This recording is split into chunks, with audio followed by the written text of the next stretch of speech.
Welcome to Talking Point from the Church's Fellowship for Psychical and Spiritual Studies.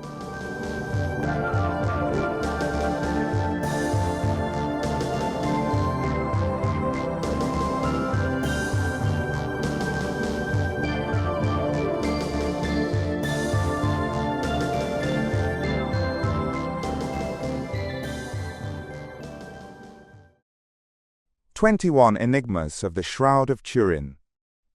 Frank C. Tribbe. A paper presented at the Second International Conference on Christian Parapsychology in London during September 1984, Mr. Tribbe's book, Portrait of Jesus, was discussed in some detail in the Christian Parapsychologist journal in March 1984. Inside a silver casket, which is kept in a vault over an ornate altar in a chapel of the Cathedral of St. John the Baptist in Turin, Italy, is an ancient linen burial shroud. This cloth, 3 feet wide and 14 feet long, is covered by a red silk sheet and is rolled onto a wooden spool. It is known as the Shroud of Turin. Many Christians, over the centuries, have believed it to be the cloth in which Jesus of Nazareth was buried. On this long cloth, an image is somehow printed, showing the front and back views, head to head, of a naked man who had been cruelly beaten and abused and crucified. This cloth and its mysterious blood-stained images are several hundred years old, and may be 2 millennia old. However, many sincere students of the Shroud of Turin seem to become mired in technical issues without seriously considering the awesomeness of that relic and the fundamental implications that logically flow from such a consideration. Many are so distressed over the lack of a legal chain of title, from Joseph of Arimathea to Pope John Paul II, and over the gaps in certain segments of the history of the relic, that they fail fully to consider the reality of an archaeological artifact of very early provenance. Many are so confused by the disagreement of qualified scientists over 2 or 3 secondary points, and by the unsupported allegations of unqualified skeptics, that the solid agreement of the experts on nearly all primary points is overlooked. Many fear so greatly that their religious faith will be challenged by a re-evaluation of the scriptures as concerns the Shroud of Turin, that they do not want to look at the evidence.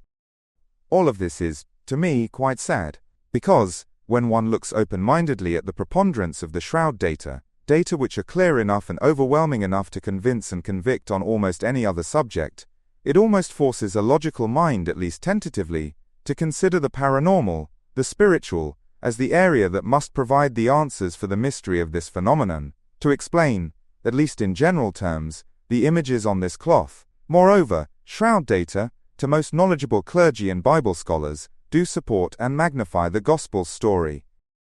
The heart of this primary area, and the force of the truth that is to be found there, is, I suggest, to be best recognized by considering the inexplicable enigmas that the shroud data present to us. These are the key enigmas. Number 1. The first enigma of the Shroud of Turin is that these images and stains have been made by a cause and through a technique that are totally inexplicable. Neither proponents of the shroud's authenticity, as being Jesus' shroud, nor critics and skeptics who are believers in its fraudulence, can suggest a supportable cause or the technique. If the markings on this shroud resulted from some natural event or process, then that event or process must have been totally unique, for it never occurred previously, and has not been repeated to the knowledge of our civilization. Neither specialized scientists nor generalists of any broad discipline using the most sophisticated of modern equipment can identify such a cause, natural event or process. Moreover, they cannot accept that these markings were man-made by any known or conceivable method of image-making. Number 2. The second enigma of the Turin cloth concerns its uniqueness as a burial shroud. The world's museums contain hundreds of linen burial shrouds, but none carry an image of a human, or any smallest part of such. Moreover, many of these ancient shrouds carry clear, and sometimes extensive, marks of putrefaction from the decomposition of the body buried in them. The Shroud of Turin bears no marks of putrefaction, which indicates that the man of the shroud almost certainly did not lie on, and remain covered by his shroud, for very many days. Number 3. The linen cloth of the Shroud of Turin was hand-loomed in a 3-to-1 herringbone twill, from thread that was spun with a Z-twist. Such thread and cloth was available in the Near East and Asia in the 1st century, and for a millennium before that in the Middle East. The Z-twist thread and 3-to-1 herringbone twill was used in the making of linen in Syria and Egypt in the 1st century, and would have been a fairly expensive cloth. Also, it had long been used in weaving silk. Linen of local manufacture was plentiful in Italy and France of the 1st century, and therefore such would not have been imported from the eastern Mediterranean. The weaves of the two areas were different. The Z-twist thread and herringbone weave linen was not known or available in Western Europe until about the 15th century. The linen of the Turin shroud has been found to contain fibers of Gossypium herbaceum cotton, a type grown in Egypt in the 1st century, but totally unknown in Europe for many centuries thereafter. Obviously, the shroud linen had been woven on a loom previously used to weave cotton cloth, completely precluding the possibility of European manufacture. Number 4. Crucifixion was abolished by Constantine in about 312 AD. Such practices by the Romans had been reserved for slaves and non-Roman criminals guilty of sedition or other heinous crimes. Crucifixion victims were usually buried in a lime pit or other common grave. The images of the man of the shroud show clearly that he was laid out on his back on a flat surface, which points almost certainly to burial in a tomb. Thus we have on the one hand an execution by crucifixion, which implies condemnation as a despised criminal of the worst sort, and yet, paradoxically, a burial in an expensive shroud in a tomb, which was affordable only by the very rich. Number 5. The body images on this shroud cannot be seen closer than about 6 feet, or farther than 15 feet, which seemingly precludes creation of the images by artist or artificer. One cannot imagine either how or why such an anomaly would be created by a human workman. Moreover, if created by some act of nature, where are the parallels before or since? If a master artist once developed such a skill, would he not have demonstrated it more than once? And would not he or his patron have publicly exhibited and announced such? Would its advent not have been recorded for posterity? Number 6. Photography was not invented until the 19th century, yet more than 600 years earlier, perhaps nearly 2 millennia earlier, these body images were imprinted on this coarse cloth. As photographically negative pictures, lights and darks were exactly reversed, so that when photographed with cameras in 1898 and in subsequent years, the developed negative was found to be a photographically positive picture, natural in appearance. If such results were contrived by an artist or artisan, or even occurred accidentally, would he have saved it? How would he convince his patron that such an unnatural picture was worth saving? If, either chemically or by photics, the science of light, a natural process was reacting with ointments, perfumes, preservatives, and with bodily excretions to produce a negative image unaided by man, why has such not appeared, either in part or imperfectly, on a few other burial shrouds? Number 7. The shroud body images have no color per se, and the varying degrees of darkening or yellowing of selected portions of certain threads of the cloth to make the body images occurs by the simple dehydration of the cellulose in the flax from which linen is made. This dehydration can be caused by heat, by age, by chemical action, or by light. A. Selective dehydration of the cloth to make these images could not have occurred by heat, because heat would penetrate into the threads, while the body images of the shroud are superficial, having a depth of no more than 2 or 3 fibrils into the crown of any thread. B. Such dehydration could not have occurred by aging, since adjacent threads are of the same age throughout their lengths. C. Such dehydration could not have occurred by chemical action, because chemicals, whether liquid, gaseous, or solid, would both penetrate the threads and leave a residue for as long as the image remained. No additives or residue thereof, or effect thereof, is found by the most sophisticated evaluative techniques of modern science, including infrared and X-ray depth photography, reflectance photography, and fluorescence measurements. Regardless of the type of medium an artist uses, regardless of the technique or the surface, all man-made pictures leave media or binder residues that are scientifically identifiable. As long as there is an image, there will be a detectable residue. D. Nebulous, unreal and mysterious as it may seem, we are left with the near certainty that the shroud body images were made by light. Recognizing this, and in spite of an absence of known technique, some of the scientists have coined the term flash photolysis to describe the shroud image making. They emphasize that it must have been very brief, made in a microsecond of time. They have no hint of how the action could have been so precisely selective and accurate, with reference to the physical body that was the subject of, and mirrored by, the flash photolysis. Number 8. As the term flash photolysis implies, these images were made by an image-making process. And most amazingly, although there was certainly some contact between the cloth and the body, and between the cloth and the blood, this was not contact image-making. The images were made through space. Even body areas that could not have been touched by the cloth are accurately imaged and can be magnified and enhanced. Number 9. The density, darkness, of the body image varies inversely with the cloth-to-body distance. That is, points on the man of the shroud, such as the tip of the nose, which must have been in firm contact with the cloth, are the darkest parts of the body image, while points farthest from the cloth, such as the eye sockets, and the channel between the nose and cheek, are the lightest, yet discernible. This density variance seems to follow a law of intensity versus distance, and the law is followed by the body hair, as well as the flesh of the subject, the man of the shroud. This law of intensity versus distance has no relevance in other types of pictures, images made by artists, for instance, and shaded on the basis of perspective, which is entirely different. Also, in photography, the density variance depends on lights and shadows, as happen to be found at the moment, or as are contrived by the photographer. This density variance appeared to be so proportionate and accurate in the shroud body images. The Diaz, Jackson and Jumper of STURP, who were familiar with comparable stellar photography in which that variance could be converted to distances, decided to process shroud photographs through the VP8 image analyzer.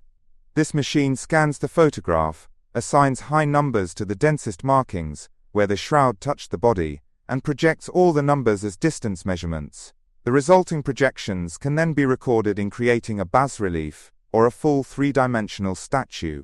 These 3D pictures, when photographed, give depth contours for the man of the shroud. No other photographs or artists' drawings or paintings have been found or created, which have accurate, proportionate and realistic quality, when scanned and projected by the YP8. In order to test the uniqueness of the shroud images in this respect, STURP scientists, Jackson, Jumper, and Ercoline, using certified police artists, instructed them to draw faces, in which they would use shading, in proportion to relief. The experiment, with variations, was repeated a number of times. Then their sketches were projected by the VP8 image analyzer. All turned out to be distorted and unnatural and had relief deformities. Number 10. One key scientific finding was that the shroud body images are not pressure sensitive. That is, the dorsal back image has the same shading characteristics and lack of saturation as the front image.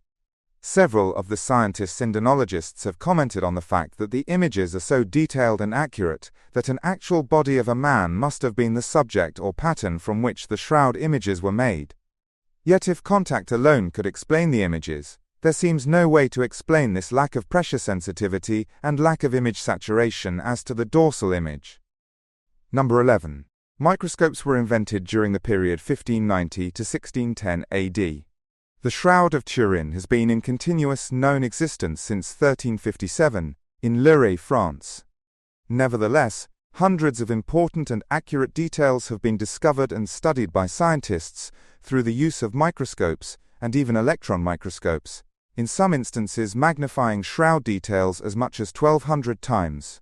Some of the magnification studies done directly on the shroud in 1978 would have been performed under even greater magnification, but for the inadequate conditions under which the scientists worked. For instance, the color photomicroscopy, comparing clear background of the cloth with body image, bloodstains, watermarks, scorches, burns and charred spots, would have been magnified much more, but for the fact that the old floors of the Savoy Palace fairly heaved at the slightest footfall. All magnification of the shroud cloth, of surface debris taken from the shroud, and of the various types of photographs taken in Turin, has resulted in meaningful and useful details, which have continued to be compatible with human anatomy, medical knowledge and first-century activity and practices in Judea, as well as being consistent with biblical data. Number 12. Threads in bloodstain areas on the shroud have no body image under them. as depth photography and other precise on-site examination have conclusively established, indicating that the bloodstains occurred first, and that the blood served to shield the cloth from the subsequent image-making event.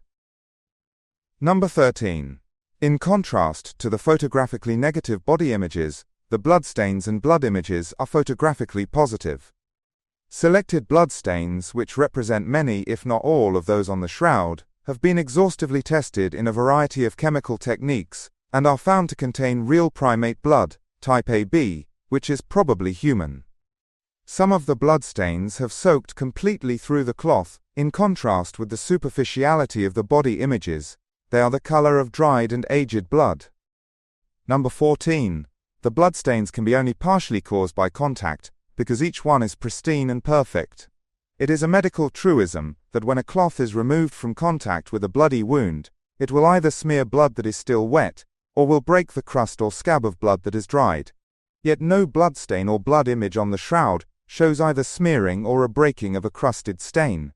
This is the more remarkable, since the bloodstains and blood images, so precisely marked on the shroud, cover a period in excess of 12 of wounding and bleeding if the man was Jesus, and could be little less than that, with any other crucifixion victim who might be the one seen on this shroud. Jesus was arrested in Gethsemane Garden, probably no later than midnight, and the 4 or 5 farcical trials would have resulted in the start of mistreatment, by fists, clubs and stones, no later than 5 or 6 a.m. The scourging and crowning and ultimate sentencing might have taken until 8 a.m., when the procession to Golgotha started. Falls along the street, and further mistreatment would bring the soldiers and victim to the site outside the walls. The spikes were driven, and the cross put in place by 9 a.m. according to the Gospels. Most of those wounds would have bled for the 6 hours he hung on the cross, since the Gospels say he died at 3 p.m. Then there was the coup de grace, by sword or lance, and some renewed post-mortem bleeding as he was taken from the cross, perhaps by 5 o'clock. As I have pointed out in my book, the body would have been slippery from so much blood, and hard to carry, and so I hypothesize a temporary wrapper, to cover his nakedness, and facilitate carrying to the tomb, at least 50 or 100 yards away over rocky ground. I also speculate the hasty washing of the body in the tomb, probably using wet cloths. Then, Matthew tells us, they laid him on a clean linen shroud. Why emphasize clean, unless to make clear that he was not placed on the soiled wrapper in which he had been carried? The tomb was sealed by 6 p.m., and pathologists tell us that the wounds could have oozed blood for another hour or two. Yet every detail of every wound covering a period of more than 12 hours is sharp, accurate and pristine on the Shroud of Turin, as at the times they bled. Number 15. The circulation of blood in humans was only discovered in 1593, yet 250 years earlier, this shroud as we know it today was publicly exhibited in Liry, France, and paintings, mosaics, etc. of the early centuries indicate that this probably is that original cloth marked by Jesus' blood, and all the while it has carried anatomically accurate depiction of arterial flow and venous flow of blood. Especially scalp punctures from the cap of thorns show appropriately as to specific points on the forehead, the spurting of arterial blood flow, and the sluggish oozing of thick venous blood flow. Number 16. Critics of the Shroud of Turin, believers in its non-authenticity, insist that these markings were placed on a linen, doth by some clever artist or artisan, shortly before it publicly surfaced in Liry, France in 1357. Yet, the late Dr. Max Frey, for 25 years the director of the scientific department of the Zurich Criminal Police, has positively identified pollen from 58 species of plants that were lifted from the shroud, and of these only 17 grow in Western Europe. Moreover, 38 of the non-European species come from the Jerusalem, Edessa, Constantinople areas. Also, weather experts of the Near East confirm that the prevailing winds are from the opposite direction, north and west, and would preclude accidental contamination of European cloth with Near Eastern pollen.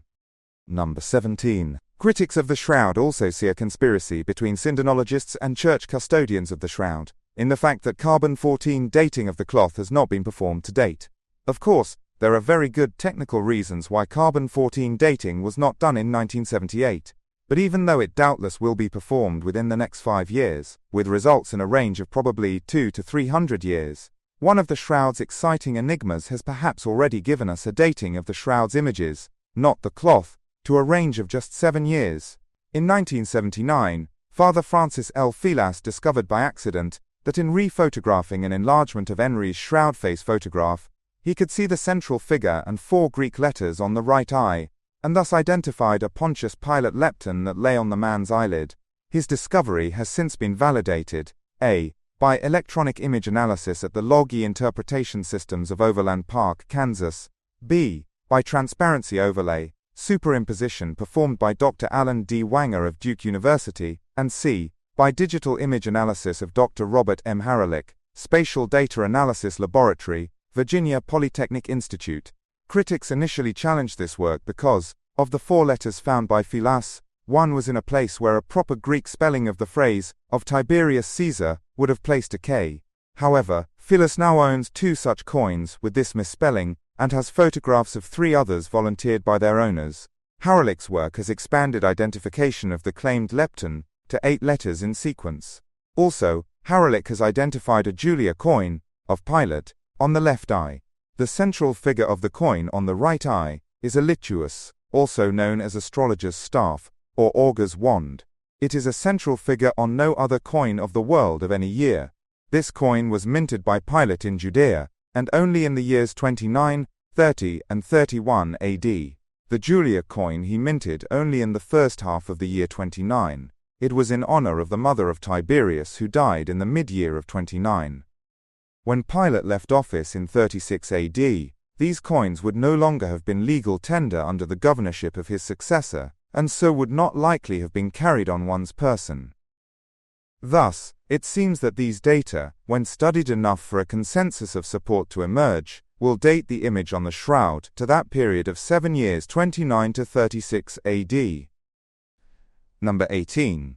Every aspect of the body image as embellished by scientific study is anatomically correct, and every bloodstain is pathologically proper, according to the knowledge of the last quarter of the 20th century. In earlier centuries, much of the shroud data would not have been verifiable. Number 19. Skeptics as to the resurrection of Jesus the Christ, and early critics of the Turin shroud, have often claimed that Jesus merely swooned or feigned death on the cross, or for unexplained reasons, suffered temporary catatonia without signs of life, but later revived in the tomb. Of course, they are oblivious of findings of the historians that the Roman officer in charge of a crucifixion was required to administer a genuine coup de grace before delivering the victim's body to his family for burial. But the Shroud of Turin puts the lie to all such charges, because pathologists are now able to see numerous clear signs of rigor mortis in the man of the shroud that establish his death while still on the cross. One of the unmistakable points is the extreme forward lean or curvature of the man's upper back and neck. Experiments have shown that during life the crucifixion victim's back is arched, and only the back of his head, and occasionally his shoulders, touch the cross. At death his head slumps forward. The man of the shroud is frozen so. Another distinctive feature of post-mortem rigor is in the shoulder girdle, which J. Malcolm Cameron, British Home Office pathologist, notes had to be broken by those who buried the man of the shroud, in order to cross his arms over the abdomen. Pathologists also see clear signs of rigor mortis in the abdominal muscles, a usual sign of asphyxiation in a crucifixion death. And finally, one of the more dramatic items involves the left leg, which is still bent at the knee, because the left foot was nailed on top of the right foot with a single spike. The shroud image is like a straight-on photograph, and thus shows the left leg shorter than the right by some 2 inches. As a result, during its Byzantine years, the shroud was responsible for misleading many to think Jesus was a cripple. There was a legend to this effect, and a number of artists depicted him accordingly. Number 20. Truisms of anatomy and practicalities of crucifixion, such as the nailings through wrists rather than palm, were discovered through trial and error by the Romans and others during man's barbaric centuries, but were forgotten in the Roman world after crucifixion was abolished by Constantine. But a millennium later, the shroud brought us a rediscovery of this fact. Number 21. Although the weight of the cloth and the force of gravity would cause the cloth to sag into the body hollows and drape at the sides of the body, science's recent readings of the image density, as scanned by the VP8 image analyzer, are exceptionally accurate, as if the shroud were stretched flat over the man at the moment of the imprinting of the image.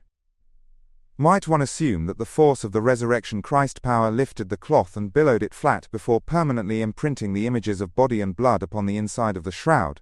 In the next split second it would have blown the boulder from the door and dematerialized the body. Although the above listing of enigmas of the Shroud of Turin is probably not exhaustive, it is sufficient to demonstrate that this shroud is the most inexplicable archaeological artifact of all time. Were it claimed to record the image of any other personage in history, except that of Jesus the Christ, it would have been accepted as a genuine artifact of the 1st century, upon a minimal showing of the available data, and the identity of the man of the shroud would have been quietly accepted as a reasonable presumption. Unfortunately, we of the sophisticated 20th century have been brainwashed by a science-orientated civilization, to the point of accepting even our time-honored religions only if their tenets can be proven. But this shroud and its data cannot be brushed aside. We must totally ignore it, or risk having to accept that the world not only includes a bit of the paranormal and even the supernormal, but indeed includes the supernatural. How can we conceive of that powerful and accurate flash photolysis that put these incredible images on the cloth? Perhaps we must admit that the Christ consciousness in that moment of resurrection was just as brilliant and powerful as the atom bomb at Hiroshima, and even more controlled and accurate in microscopic detail, and in anticipating discoveries centuries into the future. And such a power is the only way to account for the recording of bloodstains that occurred over a period of 12 to 15 hours, each one accurate as at the moment it appeared.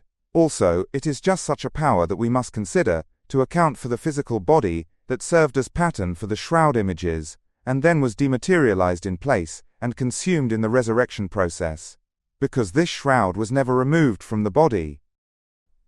Of course, the die-hard critics will still call these images fake and forgery. But the ridiculousness of their position can be exposed with a few questions. If there was a 14th century master forger who made this masterpiece, why did he never brag about it or make another? Why would he obtain a 1st century Near Eastern piece of cloth when none of his peers would know the difference? Why would he include details that could not be identified and understood for 600 years? Why would he create a photographic negative when his contemporaries would not understand and certainly would not admit its appearance? Wouldn't he want a reversal, a photograph, so he could check his own accuracy? If he made these images by inspiration or accident, or by discovering an unknown natural process, wouldn't he have thrown it away in disgust as unattractive and not worth keeping? If he made it to mimic the Christ and fool the Christians, wouldn't he have disclosed the hoax to have his laugh? If we take these findings seriously as I do, is it intelligent to continue to doubt and to ask whether this is really Jesus of Nazareth, Jesus the Christ? For if it is not Jesus, then we should bend all the efforts of our civilization to identify the man of the shroud and put him in the place of Jesus the Christ, for certainly he had greater power than Jesus, or was more favored of God than Jesus was.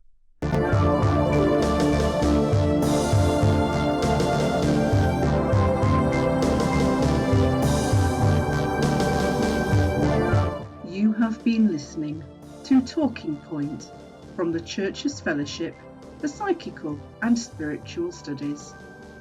To find out more, please visit www.churchesfellowship.co.uk.